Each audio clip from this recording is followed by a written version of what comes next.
What is going on, guys? Welcome to GregglesTV Daily Rewind, episode 33. This is where we go back the previous week and put all of my tech news stories into one single video. And we had a huge week of news, especially on the official launch date, where it's going to be and when it's going to be for the Galaxy S10. And yours truly will be there. And then also we found out a reported release date for the Galaxy S10 line of phones, as well as then we also have Google Pixel 3 stories.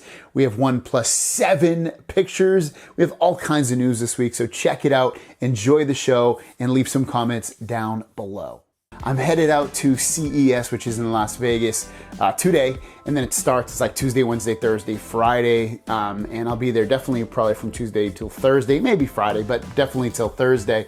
And so if there's something you want me to check out or see, let me know in the comments down below. I'll try to do it. It's such a huge event, and it's really big, and it takes a long time to go through everything. But I don't know, give me some ideas. Maybe there's something I can check out that's really cool that I'm not even thinking about. So there we go, guys. Let's get into the news. The first story of the day is Android Q, which would be the next big Android release coming out, and it's rumored, at least based off a post, that it could have the whole dark mode, like everything in it would be dark mode.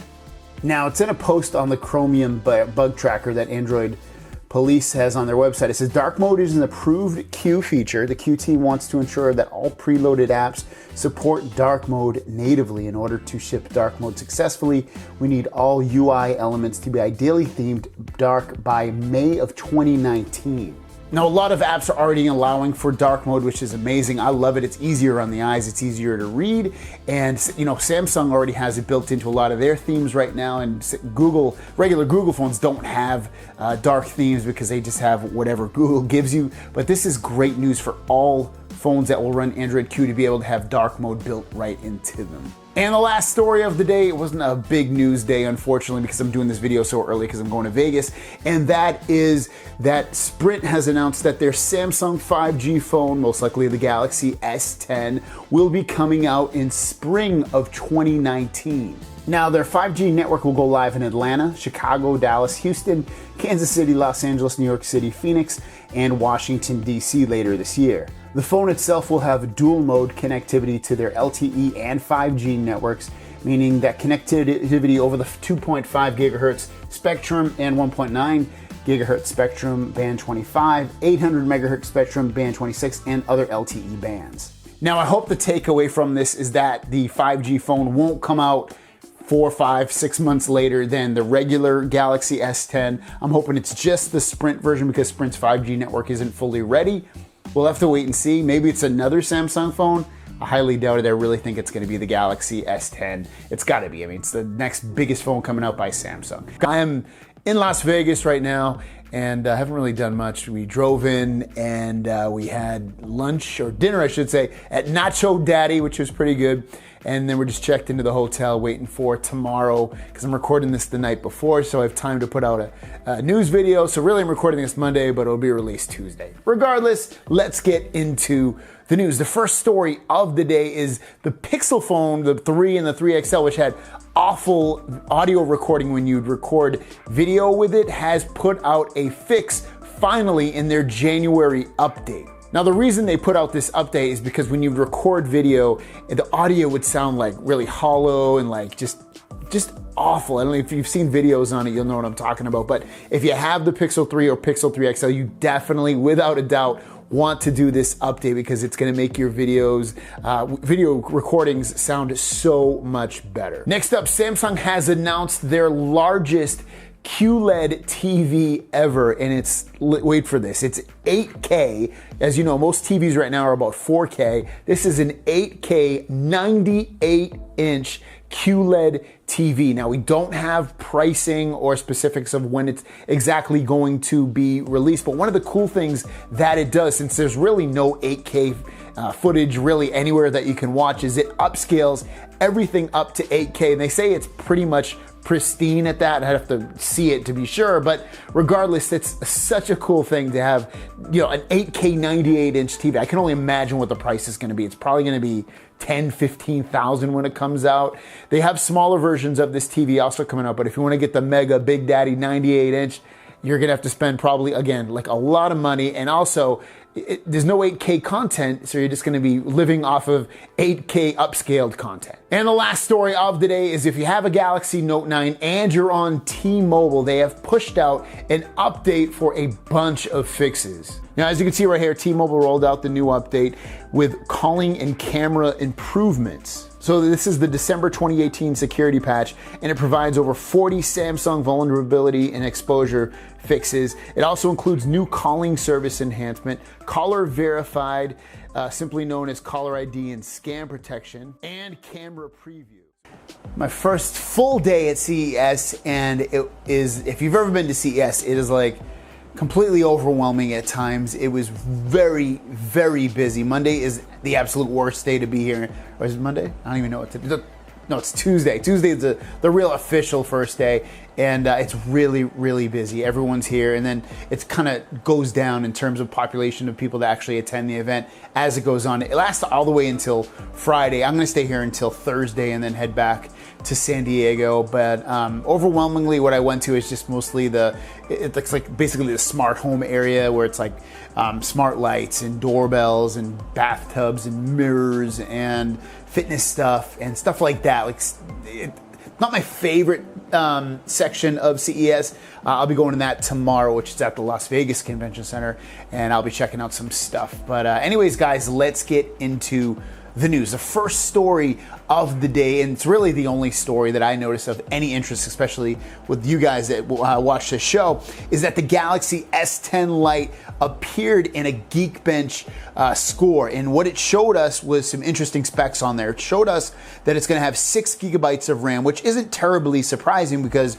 you look at something like a S9 version that only had 6 gigabytes of RAM, and so did the S9 Plus. And plus, this is going to be the light version of the S10, so 6 gigabytes, not surprising. I would suppose that the S10 regular version will have 8 gigabytes and that the S10 Plus will either have 8 or maybe even 10 or 12 gigabytes of RAM at that point. We'll have to wait and see once that fully comes out. Also, Snapdragon 855, which is the latest processor that Qualcomm's coming out, along with Android 9, which is basically coming out for all the Android phones currently. The score that it had in the Geekbench score is 1986 for a single core score and 6266 on the multi-core side. Now, at the same time, I think a lot of you guys that actually watch this channel probably won't even buy the S10 Lite. I think that's going to be more geared towards people that maybe want a Samsung phone but don't want to pay a huge Samsung price. Maybe they look at it and say, hey, I can save $200, because I don't think it's going to be a huge discount. I can save $200 off the other S10 phones. To them, that's a lot of money, some savings, but they're still getting that S10 quality. They're getting that S10 name, and they're getting, just the overall feeling of what a Samsung phone is all about with the software experience all behind it, but with some slightly lesser specs that maybe they don't really need anyway. So that's what it's looking like so far for the specs on there. 6 gigabytes of RAM, Snapdragon 855 on the Galaxy S10 Lite. I'm making this video at 1:31 a.m. Pacific time right now, so let's get into the news. The first story of the day is about the Galaxy F phone, also known as the foldable phone, the phone that goes and you can open it and close it, and it's kind of like their phone tablet thing coming out later this year, probably in the middle half of 2019. Well, it looks like some executives ended up seeing that phone, I guess it'd be yesterday, privately in a room that were, connected with Samsung, like some of their vendors or whatever, got to see this phone tablet thing, and they had a couple of things to say about it. So basically what they said is when it's unfolded, the Samsung phone does not show any creases, indicating that it had been bent, which I guess would be a good thing. However, they said when if you completely fold the device, it will lead to breakage, which obviously sucks. So Samsung is testing the device so that the sides remain slightly lifted when it's folded. Also, the source said that the phone feels smooth to the touch. Damn, I hope it feels smooth. It's a phone. But anyways, it's like, it's kind of a cool thing that, foldable phones coming out, but is it ready for everyone to buy? I would, if I had to put all my money down in terms of is this foldable phone going to be ready for prime time where it's just amazing? I'm gonna say no, but obviously I've never played with it, never touched with it. Maybe it'll be completely amazing, but what we know so far, or what we think we know so far in terms of this phone, is what we have seen, or what they show with the case inside the case, and at a few months ago. We'll have to wait and see once it comes out, but that's what we know, or what we think we know so far about the Galaxy F foldable phone. And the last story of the day comes from Ice Universe. If you don't know him, he is a leaker of basically a lot of stuff, but mostly Samsung stuff. And he's been, if you look at his track record, he's almost always right. And his latest tweet, this is at least minutes ago from when I'm making this video, says the next Galaxy, February 20th, San Francisco. What's different about that is all the rumors and things we've been hearing about the Galaxy S10 is that it was going to be announced at Mobile World Congress in February, which that's still February, but this is February 20th in San Francisco. So I don't know I doubt it's going to be the release date. So I'd assume the launch is going to be February 20th that we'll be able to see and get this phone. This is great. So maybe I'll be able to easily cover it, because I wasn't going to head off to Spain in February to just cover the Samsung phone or whatever else. This is much easier for me, so I'm hoping to God it comes out or at least is announced in San Francisco on February 20th. It's going to be a huge event. It's going to be the 10th anniversary of the Galaxy line. They're supposed to have at least 3 versions of this phone, possibly 4 with the S10, S10 Lite, S10, S10 Plus, and then possibly like a 5G version of this phone. So it should be a complete redesign with almost all screen, very, very little bezel, a cutout for the camera in terms of a little hole, and up to like 3 or 4 cameras on the back, wide angle, ultra wide angle on the back as well. I'm excited for this phone, no doubt. I'm ready to get something new, even though it's only been a few months with the Galaxy Note 9 thus far.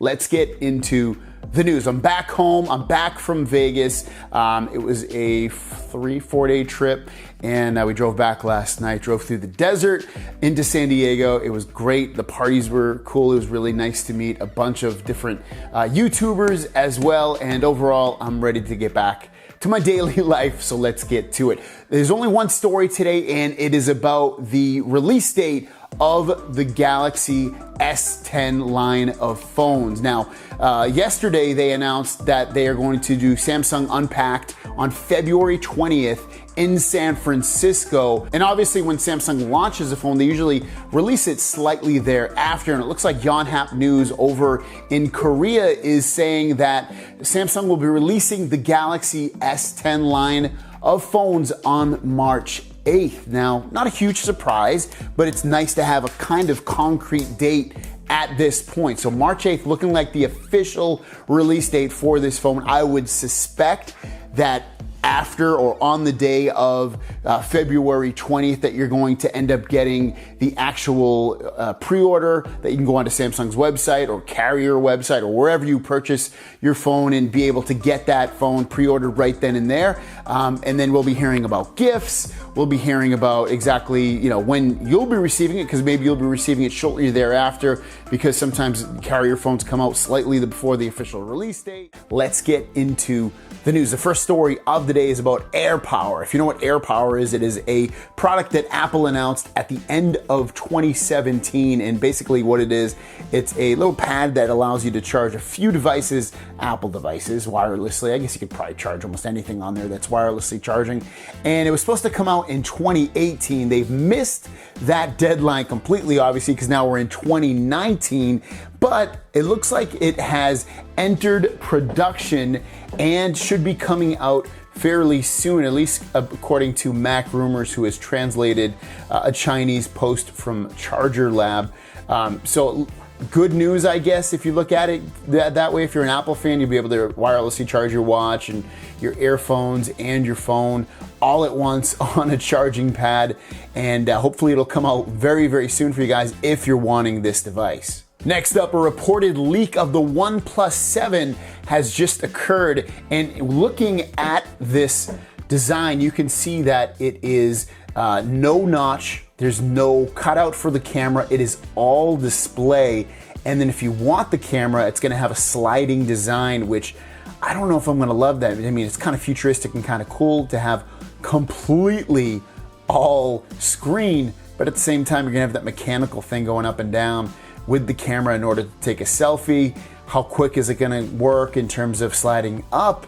I don't know, we'll have to wait and see. But just looking at it, the design without it sliding up and down looks really, really, really cool. Not seeing any camera on there. I'd definitely be interested in trying this out, but let me know what you guys think. Do you like the design of this plausible OnePlus 7 leak? Next up, users in Malaysia, UAE, and Germany are looking like they are able to download the real full version of Samsung One UI, also known as Android Pie, onto their phones. Now I have it on mine, at least the beta version of it, which has been pretty good, but buggy at times as well, especially on this build.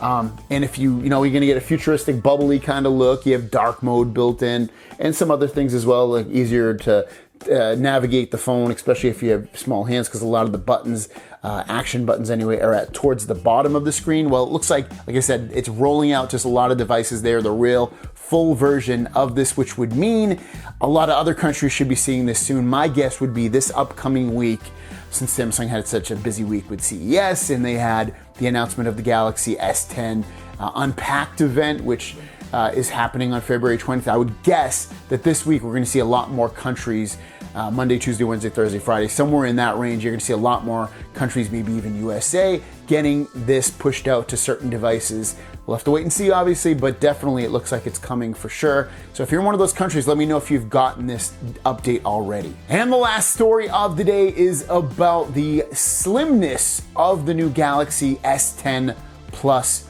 phone. And it comes from a Twitter post from Ice Universe. And if you don't know Ice Universe, he is the man, let's put it that way, with leaks on Samsung devices. So based off of his Twitter post, you can see that the S8 Plus was 8.1 millimeters thick, and then the S9 Plus was 8.5 millimeters thick, so slightly thicker. It looks like the S10 Plus has a 7.8 millimeter thick body, which is smaller than both those versions, or at least thinner, you should say, and 4,000 milliamp battery. So the battery's bigger and it's thinner. This is great. This is fantastic.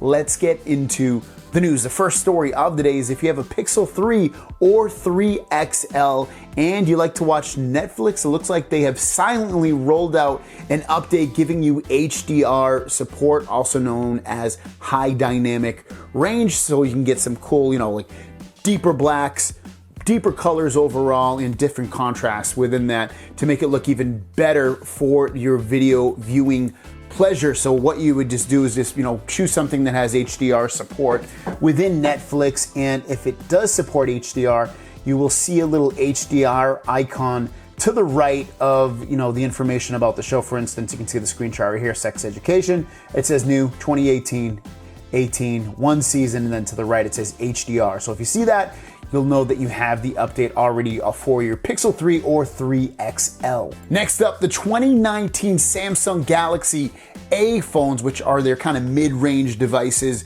will have in-display fingerprint sensors. Now, they won't have the ultrasonic ones that are going to be in the Galaxy S10, S10 Plus, but they will have something similar, just not as great. But again, underneath the display, there will be a fingerprint sensor. That's fantastic news. And then on the back, they will have some form of 3D technology for when you take photos for better facial recognition. Again, another great thing. It might not be the top end stuff that you're going to get with the Galaxy S10 line of phones, but it will be something moving it in the right direction while also giving you some premium feeling features on a mid-range device. And the last story of the day is about the Galaxy S10 phone, the low one, the one that's going to be called either S10 Lite or S10e, E standing for economy, I guess you want to call, just because it's going to be the least expensive of the Galaxy S10 phones. And it's been going back and forth. Some people are saying it's going to be called the S10e. Some people are going to say it's going to be called the S10 Lite. And right now it's sitting on S10 Lite. That's the latest rumor that it's going to be called. To me, it's not a big deal. I'm personally not going to purchase this phone. If I had to name the device though, and it was up to me, I would probably call it the S10e. Reason being, S10 Lite sounds cheap and it doesn't sound good. S10e, at least it kind of leaves mystery in the air and you're not really completely sure what that E could stand for, whereas with Lite, I think of cheap, I think of something that's missing. To me, it leaves a lot of negative connotation, especially with electronics. So I kind of hope they go with the E name for it. I think it'll sell better than the light version name will. Let me know in the comments down below though, which one you think sounds the best, S10e or S10 Lite? That is your question of the day. Thanks for watching, guys. Don't forget to subscribe. New videos every single day, one in the morning, one just like you do right now in the afternoon, or at least afternoon for me in California. That is it. We will see you down the road. Peace.